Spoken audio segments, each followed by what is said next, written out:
the topic for today is just things to know before course enrollment, as well as time management. This is the first session of multiple sessions that will be running all the way up until December 2021, and we will be running these meetings bi-monthly. So we can switch the slide. All right, so before we start into the nitty-gritty stuff, we want to introduce ourselves. So on the left, my name is Sabrina, and I am a fourth-year philosophy and French studies student at York University at the Glendon College. And MD, you can introduce yourself.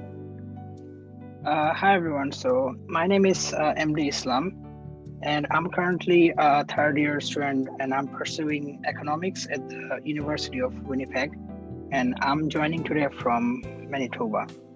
And I'm really excited to share my university experience to help you.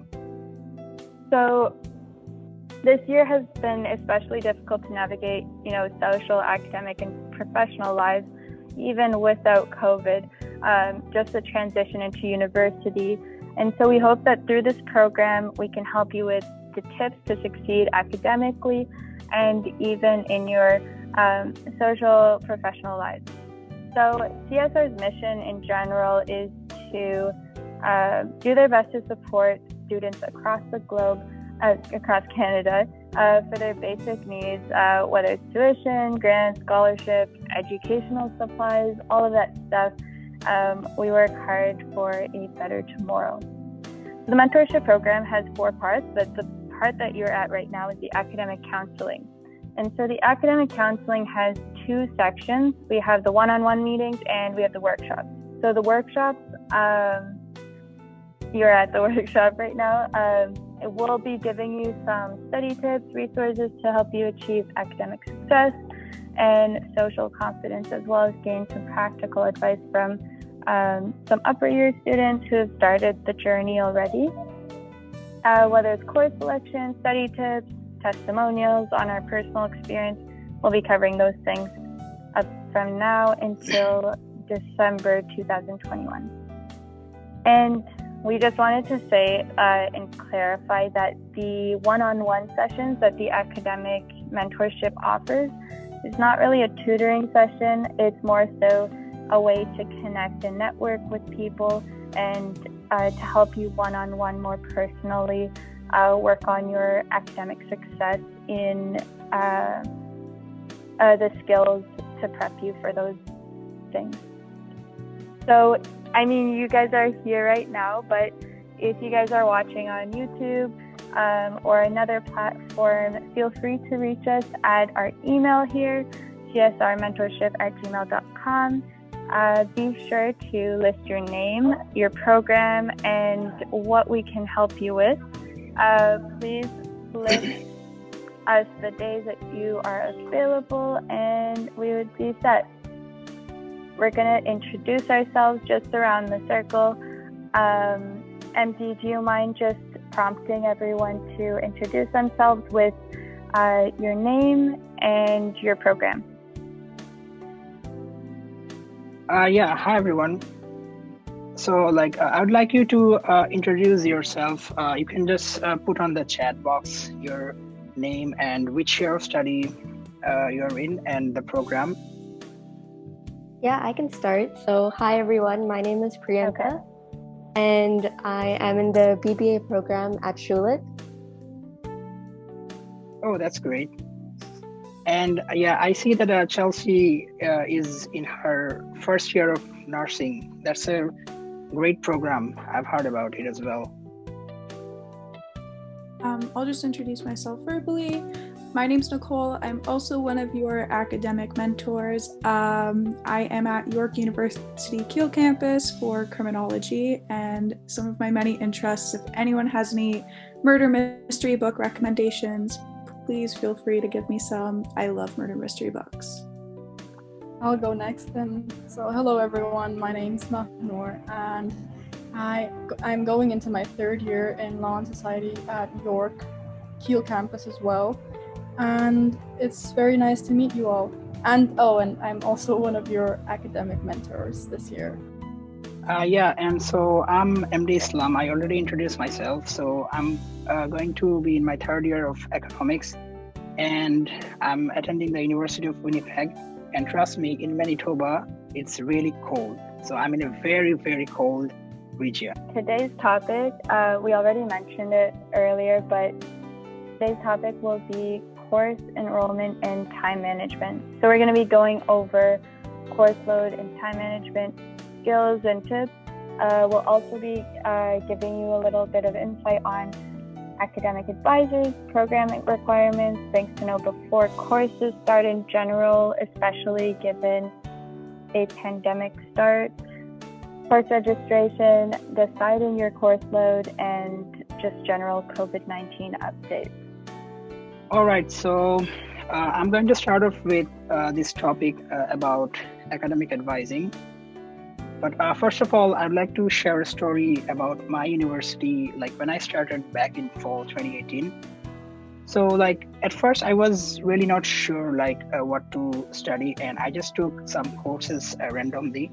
And after the end of the first semester, I realized that I didn't get a good grade in one of the course, and it just caused me to get disappointed.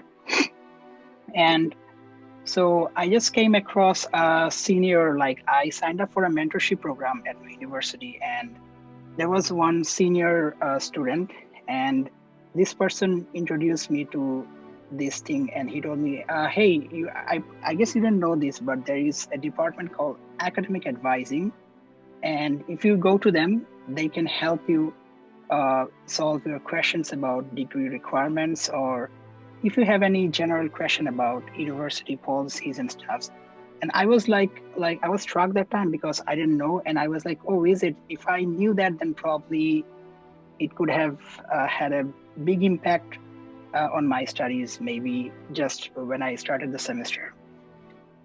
So yeah, I went to the academic advising. I booked an appointment, and I was thrilled to learn that these people are so professionally, they're very knowledgeable, and they're trained, and they can answer any kind of questions that you have. Let it be about your degree or any general policies of the university. If you are quite not sure about, they can answer those questions.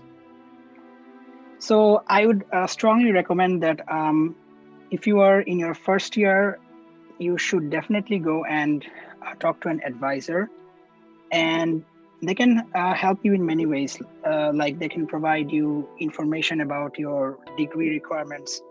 They can also tell you about the different faculties and programs that you have available at the university.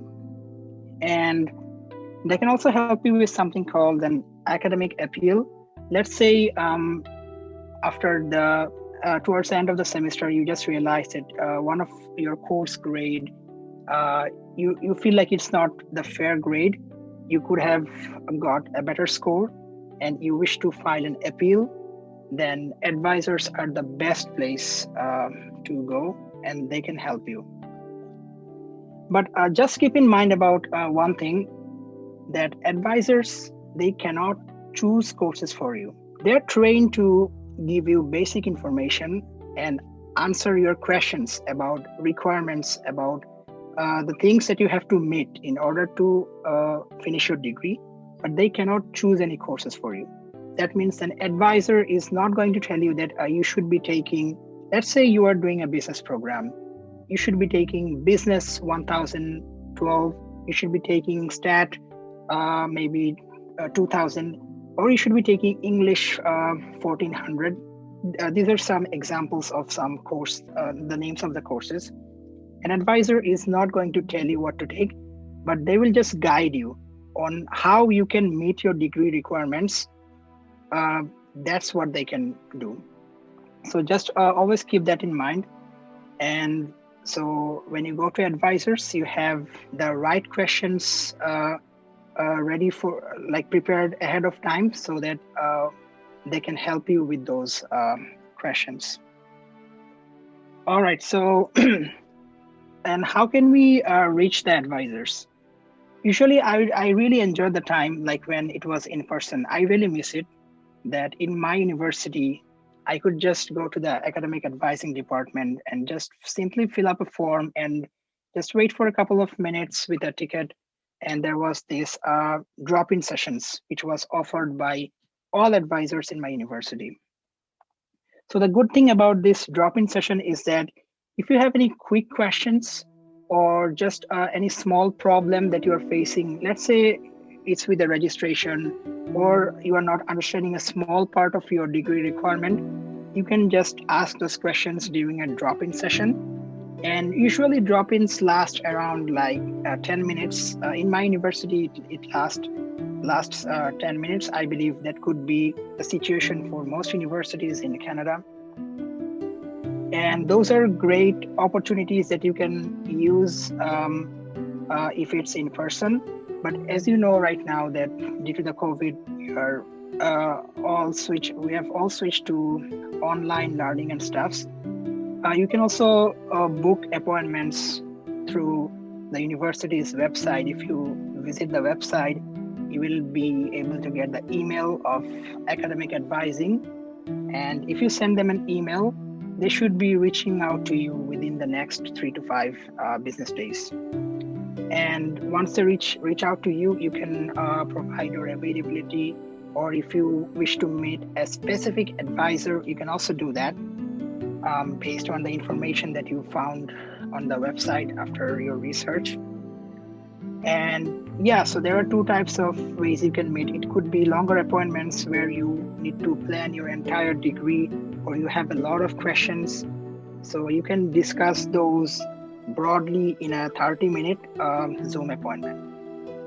And also, you could also reach them with the telephone. If you call academic advising, they should still be able to help you to set up an appointment with an appropriate advisor who could meet your needs, since there are different advisors available to meet different needs of you.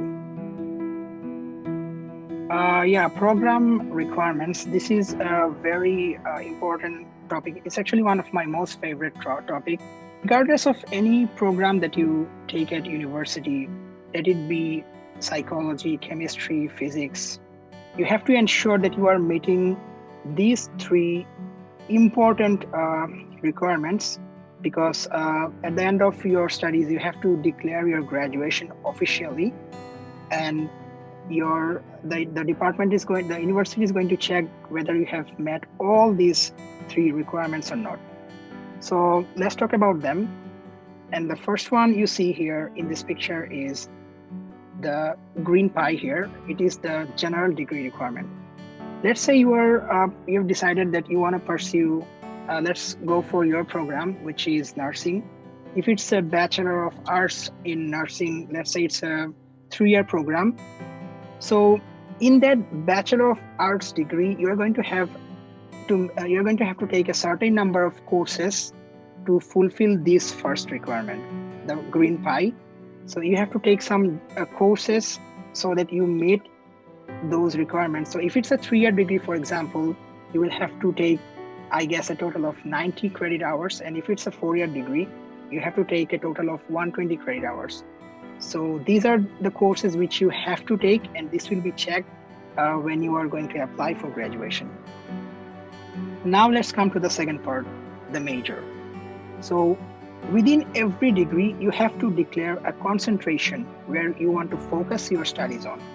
So for your nursing program, it could be a Bachelor of Arts degree. That is a degree with a concentration with a major in nursing.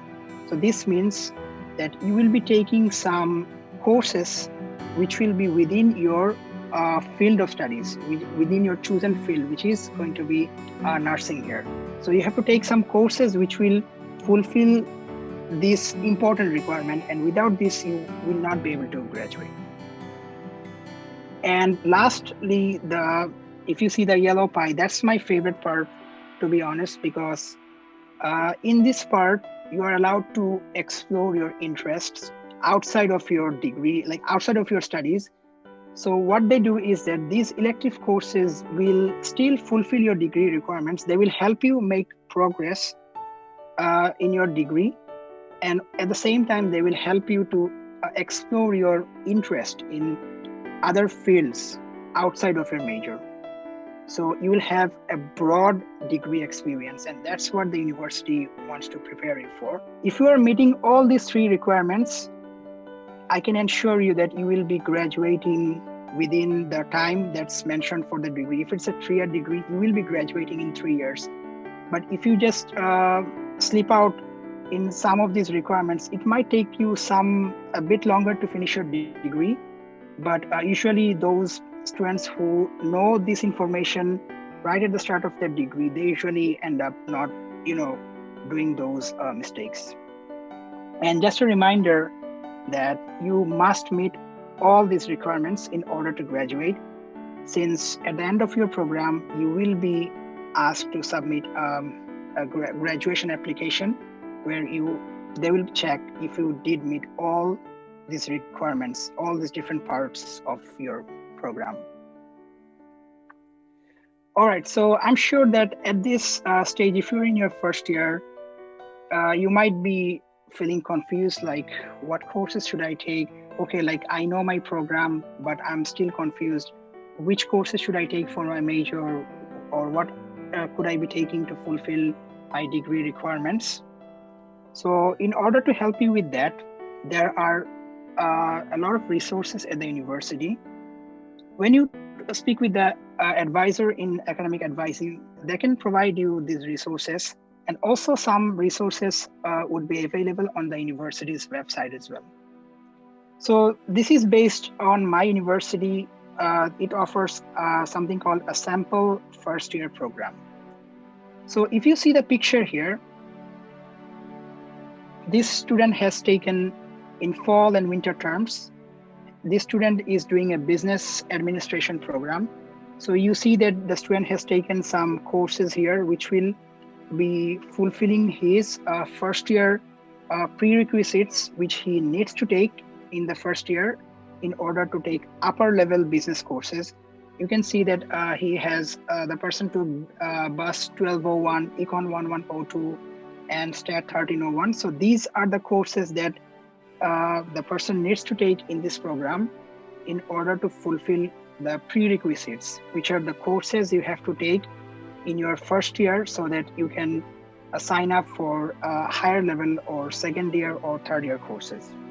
So this is a very useful resource. If you have in your university, you can use it to get a rough idea of how your first year should look like. And also there's something called an academic calendar. This is usually a very big file, and it provides you in detail a lot of information about your degree requirements, the university policies, there's something called GPA requirements, like you have to meet some minimum GPA level you have to keep in order to continue your studies at the university. All those requirements are provided in detail in this document. At the start of every semester, you have this very important time when you have to sign up for courses, and that process is called registration. And if you see the picture, I would like to discuss about this at first. It says tuition due, and that's in a big circle. And it's in a circle for a reason. So tuition is something that it's usually due for most universities. Like there are different dates, but for example, for my university, it's due the first day of the start of the classes in every semester. And let me tell you about my experience. What happened was that in last winter semester, my tuition was due on the January 5th, and I thought it was due on the January 11th. And so what I did was that I started paying I'm an international student, so it takes some time for the funds to come from my home country's bank to the university. So I started the entire process on the 11th, and I see that I was charged some extra fees with my tuition, and I was really surprised that how is this possible? Then I had to contact the student financial services, and they told me that, sorry, you have crossed the deadline, and so we had to charge you the late fees. It's a part of our policy. And that's like, I just realized that, yeah, this is a very important thing, that once you register for courses, your tuition date, you always have to watch when the deadline is, and you must make sure that you make arrangements to make your payment well ahead of time so that you don't miss the deadline. And always try to make sure that, like, it's good if you know what you're going to study, but if you don't know what program you're interested in within your first maybe 1 or 2 semester, that's fine. But usually you want to make sure that by your first year you are decided that what program you should be studying, because every program has prerequisite courses, and if you make your decision too lately, you will end up not meeting those prerequisite. You will end up not taking those prerequisite courses, and which will delay your degree. So you have to take these courses again in your second year, which you did not take if you don't decide your program early. So that is a very strong suggestion, that it's better if you can decide early what you want to study at the university, so that you know what your first year prerequisites will be. And also, another tip I would give to all students is academic writing. This is a general requirement in most universities. It's a course which you have to take, which is going to meet the university level writing requirements. It will introduce you to topics like research papers and stuff.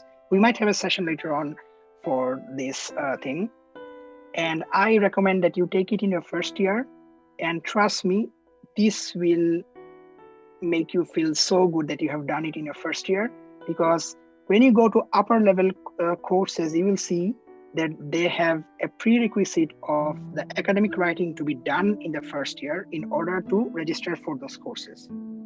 So that is something I would strongly urge, that you get it done in your first year.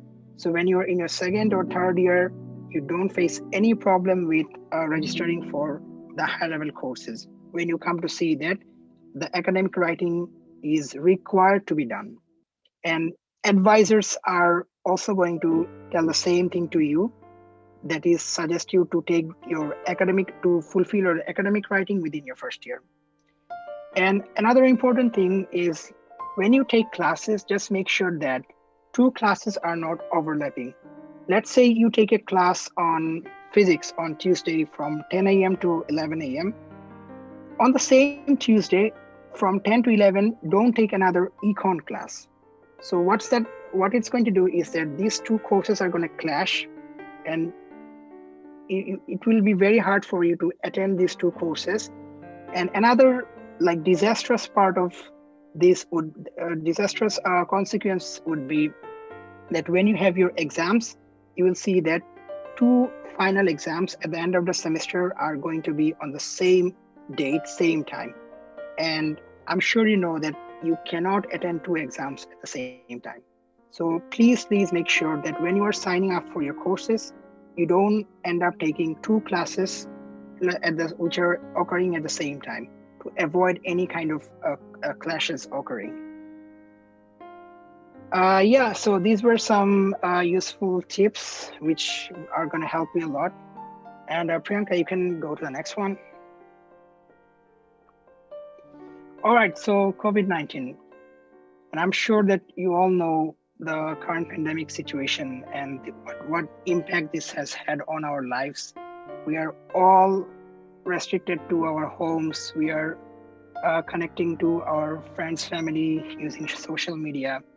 And that is the same kind of thing with the university as well.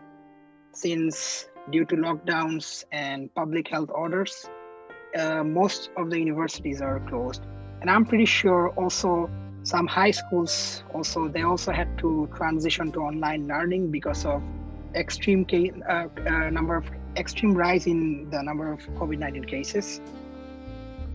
So at the universities, we are doing our classes on Zoom right now, but there are plans for those to come back to in-person learning. So it really depends on how the situation goes, and the universities are observing this evolving COVID-19 pandemic. But I would like to talk about the vaccine, and the most important factor to decide whether we can have in-person learning or not is actually if we students have taken our vaccine shots or not.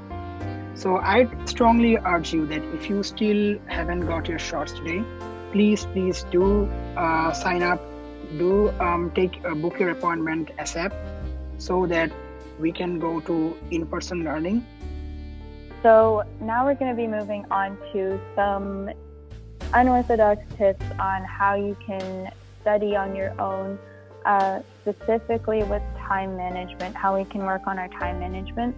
I'm sure that we all have different areas of study, but really to do well, you really got to know yourself, know what makes you tick, and really cater your schedule to your patterns to get to success. We have 4 little tips, 4 steps that we're going to go through. The first one is big goals. The second one is making small goals. The third one is establishing how do you specifically work best. And the fourth is establishing your must-haves, not exclusively academic must-haves, but just general must-haves in your schedule. And then we'll go take a look at a mini schedule following all of that. So the first step, we got to figure out your big goals. So ask the big questions, why you're studying what you're doing and what you're doing, and what you plan to go into after as the main goal. So a question that you might want to ask is, why did you choose your program specifically, or the school that you're at specifically? Graduate schools often have requirements like a GPA, or they look for specific experience. So if you think one school will give you a better expertise or will help you in prepping better for that ultimate goal in mind, go for it. This generally, making big goals like this will help you make more appropriate steps to prep for that bigger goal, and it will give you the motivation to do well, to be productive and efficient in prepping for that goal. So we can switch to the next slide. The next step is to make mini goals. So sometimes those big goals can be a little daunting. So it's really important to make mini goals with whatever is achievable. So whether it's term, per month, per week, per day, blocking out specific time slots for your schedule, making those mini goals will often gradually get you to success. And we'll look at that in a little schedule later on. The next thing is that you want to figure out when and how you work best. So especially with a pandemic, a lot of us are studying at home, wherever we are displaced. Maybe we're more productive at night, in the morning. For me, I live with a big family, so I have to study before anyone gets up or after everyone goes to bed. So really take into consideration where you do your studying too. Whether it's in a cold, dark room, if that really gets you in your zone. That's what gets me in my zone. You really want to think about those things so that you can really prep yourself to get ready for success. So we can switch to the next slide. Another thing that we want to consider is to figure out what makes you tick, not only academically, but also just in your general schedule. Do you need to have your vitamins? Do you need some exercise? Do you need socializing? All of those things are nowhere near shameful, and they really take a big role in how you do academically in the end, just because your general well-being is being fed as well. And so if you switch to the next slide, Priyanka.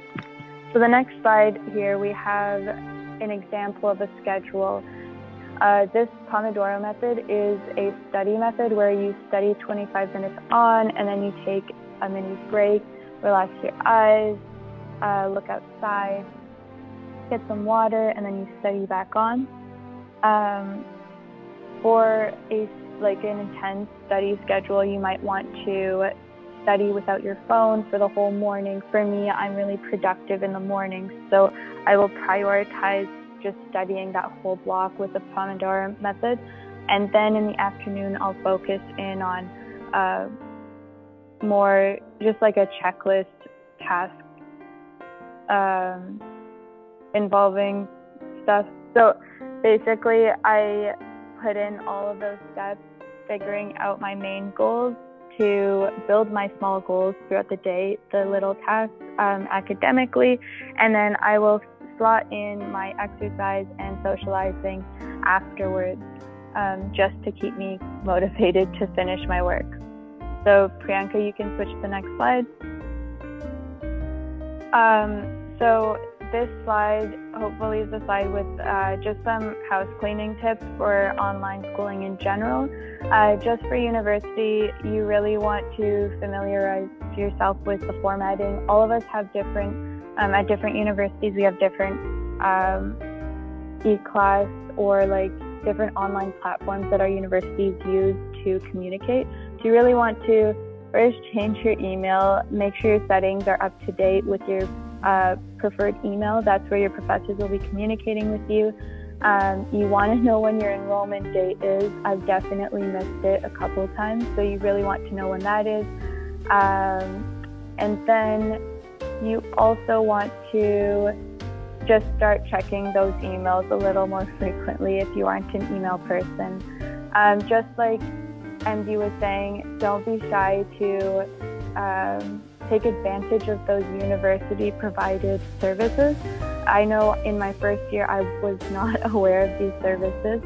And then a last thing is, like MD said, your academic advisors don't know you specifically.